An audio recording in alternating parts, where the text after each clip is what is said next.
statement. Deputy Prime Minister David Lammy.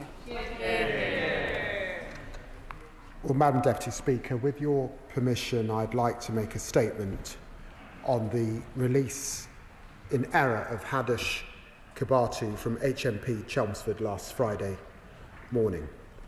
As the House will be aware, Mr Kabatu was apprehended by the Metropolitan Police on Sunday morning in the Finsbury Park area of my constituency.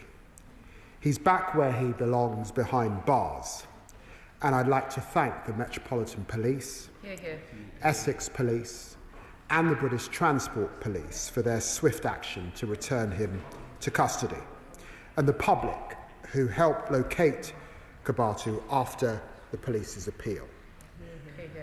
I can tell the House that he will now be transported for deportation back to Ethiopia as quickly as possible. Madam Deputy Speaker, I've been clear from the outset that a mistake of this nature is unacceptable. We must get to the bottom of what happened and take immediate action to try and prevent similar releases in error to protect the public from harm. First, on Friday, I instructed the CEO of Her Majesty's Prison and Probation Service to carry out an urgent review, to look at the checks that take place when a prisoner is released and identify immediate changes that could be made to the process in order to mitigate against the risks of release in error. Madam Deputy Speaker, releases in error are a symptom of a system that we inherited from the party opposite. Truth hurts. Jails were full, almost to breaking point, and the threat of total collapse in law and order. The fact is that we were left with prisons reeling from historic funding reductions. Madam Deputy Speaker, a 24% real terms cut from 2010 to 2015 and 30% cuts in staffing, leaving us today with over 50% of frontline prison officers having less than 5 years' experience. It's little wonder, then, when the system has been brought to its knees, that errors like this happen. We must also be honest that the previous government's approach to this crisis, piecemeal, complex emergency releases in the hope that the system wouldn't collapse, has added to a level of complexity and pressure that makes errors more likely. This government has been transparent about the difficult decisions necessary to fix the mess for good so that prisons can keep us safe, and future governments need not find emergency solutions to free up capacity. And this government has brought forward the sentencing bill currently making its way through this House.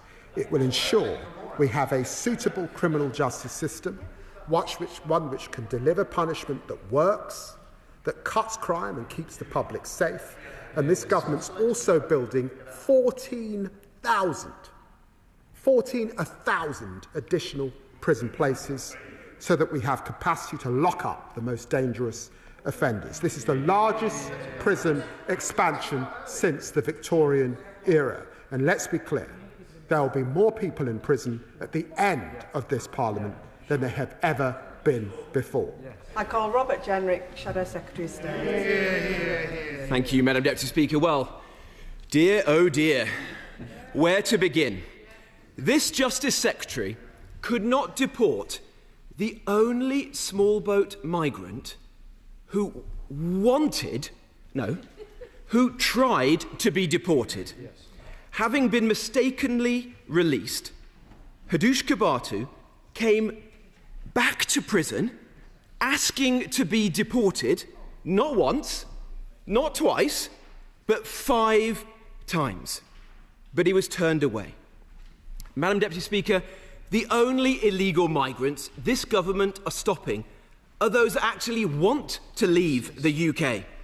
His officials, briefing the press, called it the mother of all.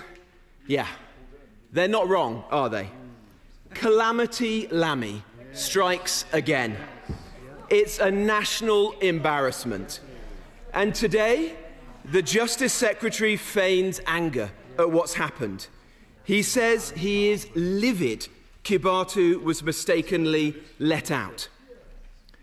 But under his plans to abolish short prison sentences that he forced through the Commons last week, Kibatu would never have even stepped foot in prison in the first place. So let's get it straight. We had the spectacle of the Metropolitan Police scouring London to find a man the Justice Secretary is simultaneously legislating to avoid sending to prison. What an absolute farce. So look, I must commend the Justice Secretary's performance. It is truly BAFTA worthy.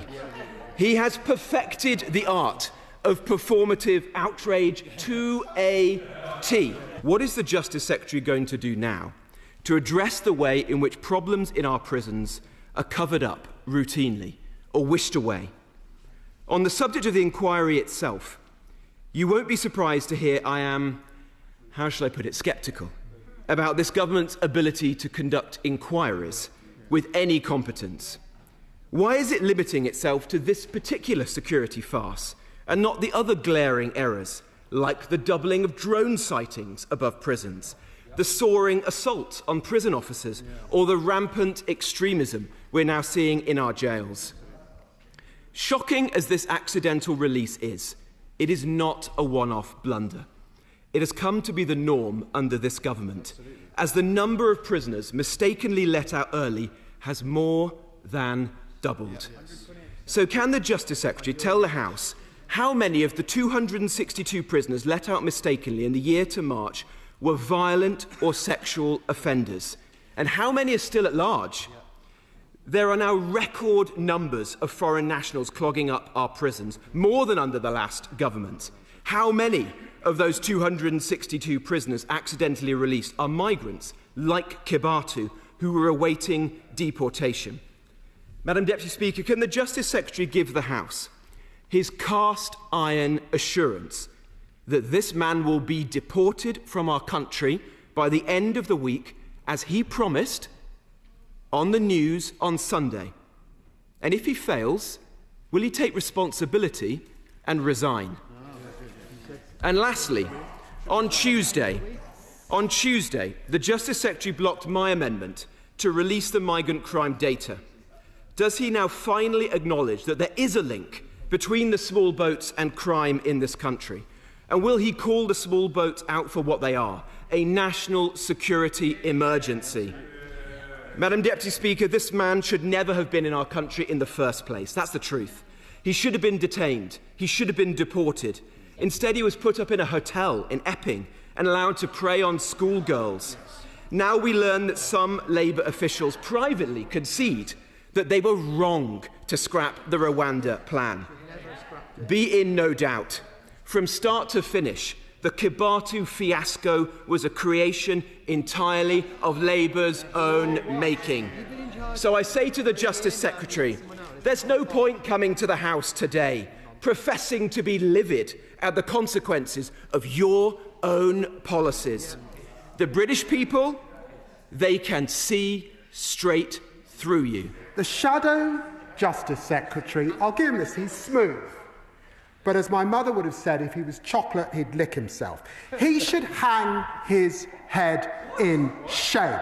The crisis in our prisons that we're faced today is because of 14 years of failure under his government. As they were packing their bags, and he knows this, to leave office, temporary release failures were under his watch. They presided over 17 mistaken releases per month. This didn't happen overnight. It was not inevitable. It was the choices that his party made through 14 years of chaos. They said that they were the government of security and safety. They oversaw rising violent crime and crumbling courts and crumbling prisons. Again and again, they promised 20,000 extra prison places, and they managed an extra 500 in 14 years. They promised to remove more foreign national offenders from prisons. They failed. They promised investment and expansion in the prison system, but budgets stalled. They promised investment in the police, but again, we saw the police cut by 20,000. They promised increases in access to justice. We did not see that. We saw almost the collapse of legal aid. Violence went up in our prisons. Self-harm went up in our prisons. Drug abuse went up in our prisons. And prison officer numbers were cut under his watch. And he comes here and has the brass neck to give the impression that this started just 14 months ago. Let me just pause there. William Fernandez was released in error in March 2021. He was a sexual predator. He raped a 16-year-old and sexually assaulted another young woman after he was let out by prison in 2021. Was there an independent investigation? No, not from their side.